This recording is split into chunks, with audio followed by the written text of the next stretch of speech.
I found a screen on the wall that showed all the flights. I looked for my flight number, EK007, London Heathrow. I found it. Then I saw the gate, B14. I also saw the time next to it. Boarding had already started. My stomach dropped. I did not know how long it would take to walk to gate B14. I did not know if I was close or very far. I started walking in the direction of the B signs, but the more I walked, the less sure I felt. The terminal seemed to go on forever. Every gate I passed had a number that was still too small. B2, B3, B4. My legs were tired from the first flight. My bag felt heavier with every step. Then something happened that made everything worse. My phone made a noise. I looked at the screen. 5% battery.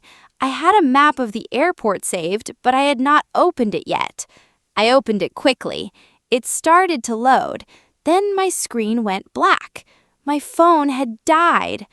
I stood still. No phone, no map, no one I knew. Gate B14.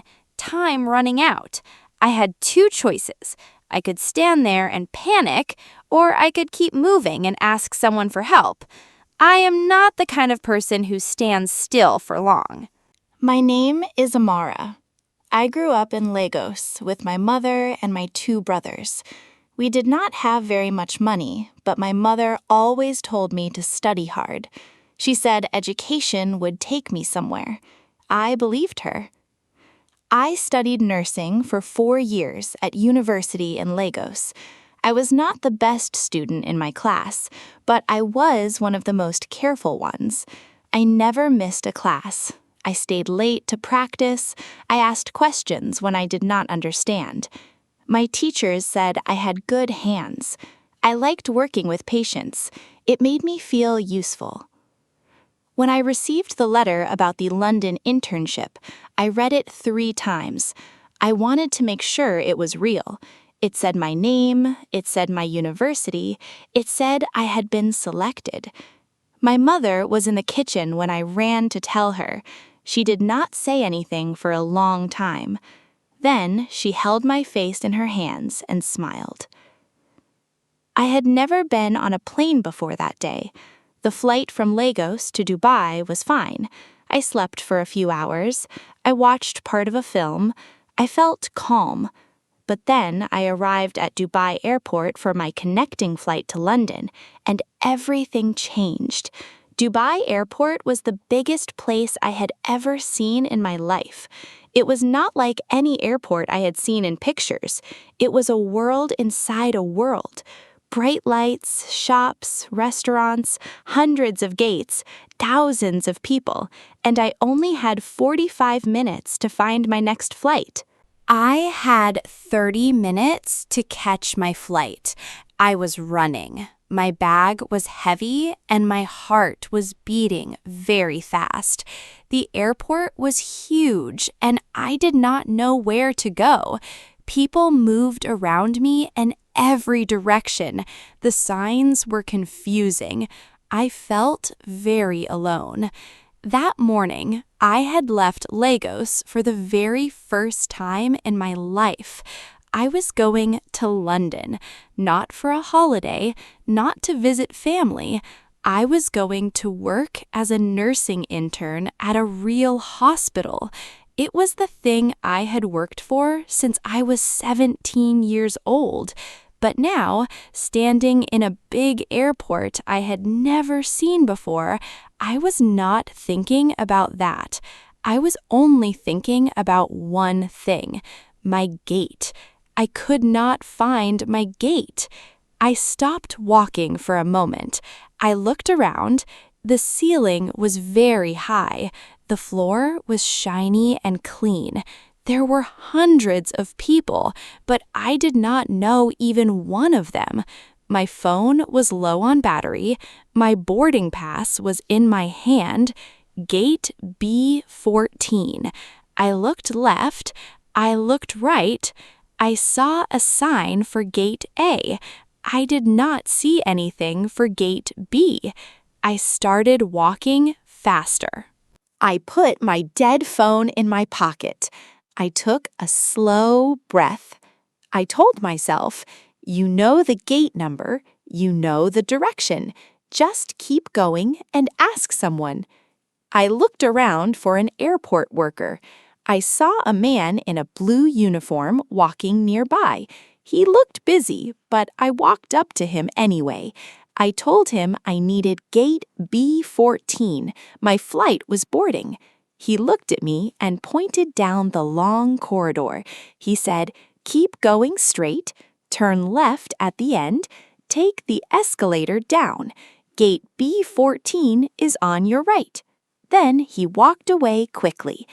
I repeated his words in my head. Straight, left at the end, escalator down, right. I started walking fast again. I passed gate B5, B6, B7. The corridor was bright and long. I could hear the sound of announcements, but I could not understand all the words. The air smelled like coffee and something sweet. Other passengers walked slowly around me, pulling small bags, looking at their phones. I wanted to ask one of them to borrow their phone charger, but I did not have time. I just had to move. I reached the end of the corridor. I turned left, just like the man had said. I saw the escalator ahead of me. The escalator took me down to a lower level. The air here felt cooler. The ceiling was lower too. It felt quieter, but only a little. I looked to my right. I could see the gates starting from B10. I felt something warm move through my chest. I was close. I walked quickly past B10, B11, B12. The carpet under my feet was a dark blue color. My shoes made a soft sound with each step. I could feel sweat on my back from walking so fast. My bag strap was pressing into my shoulder. I did not stop to fix it. I kept going. Then I reached B13. I looked ahead. I could see gate B14. The gate desk was there. A woman in a uniform was standing at the desk. There were still a few passengers in the line. My heart lifted. I was not too late. Not yet. I walked up to the line. There were 4 people in front of me. I stood there, breathing hard. My hands felt a little shaky. I looked at the screen above the gate desk. It said, "Final boarding." Those 2 words made my stomach feel tight again. Final boarding meant they were almost done, but there were still people in line. I was still okay. I told myself, you made it. You are here. Just wait. The line moved slowly. Each person at the desk took a little time. I watched the woman at the desk check each boarding pass carefully. I held mine tight in my hand. There were 2 people left in front of me when the woman at the desk picked up her radio. She spoke into it quietly. Then she looked at the small group of us still waiting. She said something I did not fully catch. I heard the words system and moment. The man in front of me turned around and said something to no one in particular. He shook his head slowly. I did not understand what was happening. I looked at the gate desk. The woman was typing something, then waiting, then typing again. Her face looked calm, but her fingers were moving fast. A second airport worker came and stood next to her. They spoke quietly. A small light on the desk was blinking. I did not know if this was a small problem or a big one. My mouth was dry. I wanted water. I wanted my phone to work. I wanted to know what was happening. But I stayed quiet. I stayed in line. A few minutes passed. It did not feel like a few minutes. It felt much longer. The man in front of me shifted from one foot to the other. A woman behind me sighed. I looked at the gate window. Outside, I could see the plane. It was still there. The door at the side was still open. That meant the flight had not left. Then the woman at the desk looked up. She smiled at the man at the front of the line. She said the system was working again. Please have your boarding pass ready. The line began to move. The man in front of me stepped forward. Then it was my turn. I walked to the desk and held out my boarding pass. The woman looked at it. She scanned it. Then she looked at me. She asked me something I did not expect. She asked if I was traveling alone. I said yes. She nodded slowly and looked at her screen again. Then she said, "Your seat has been changed. There was a technical problem with the original seat assignment. You have a new seat now." She handed me a small paper with a new seat number on it. I looked at the paper, 34A. That was different from what I had before. I did not understand why it had changed. I wanted to ask more questions, but the woman was already looking past me at the next passenger. I stepped to the side. A man who was standing nearby, another passenger, had heard everything. He was older, maybe 50 years old. He had kind eyes and a gray beard. He looked at my new paper and then at me. He said, "34A is a window seat. You will like it." Then he smiled and walked ahead of me toward the plane. I looked at the small paper in my hand. A window seat. I had never sat at a window on a plane before. Something about that made me feel a little better. I walked down the jet bridge toward the plane. The floor under me was a little uneven, and the walls were close on both sides. It smelled like warm metal and air. I could hear the engine sound from outside, low and steady. I stepped onto the plane. A flight attendant greeted me at the door. I showed her my new seat paper. She pointed me toward the back. I walked slowly through the cabin. People were already sitting. Some were reading. Some had their eyes closed. Babies cried softly. The overhead bins were almost full.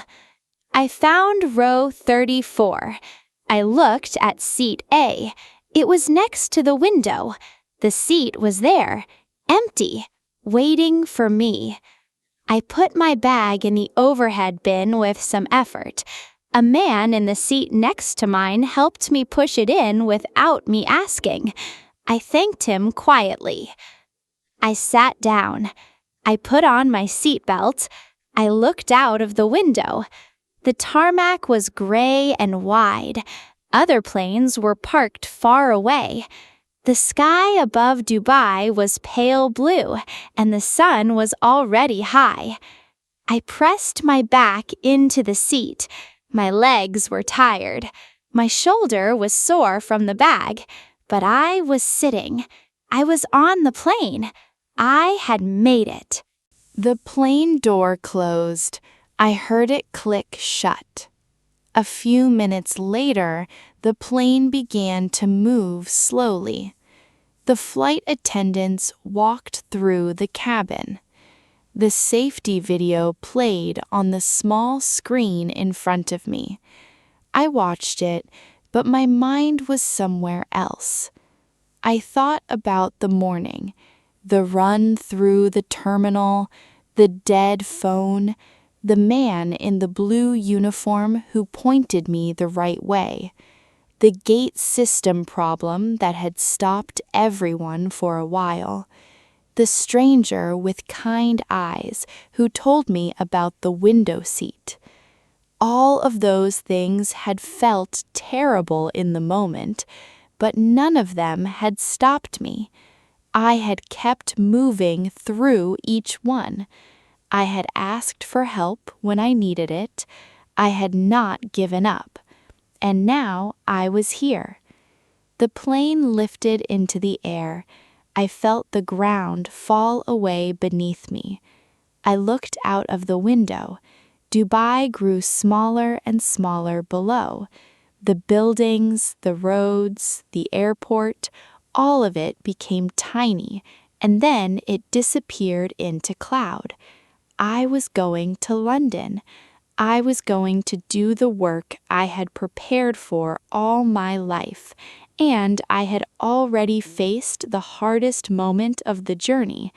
I had faced it alone, and I had not broken. Thank you for listening to English Catalyst today.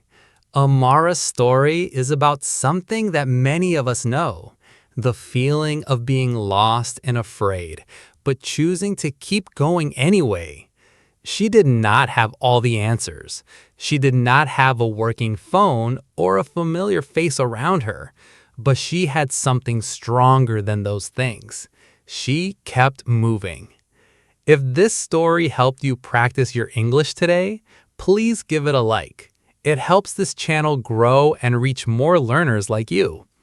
And if you are new here, please subscribe to English Catalyst for more stories just like this one.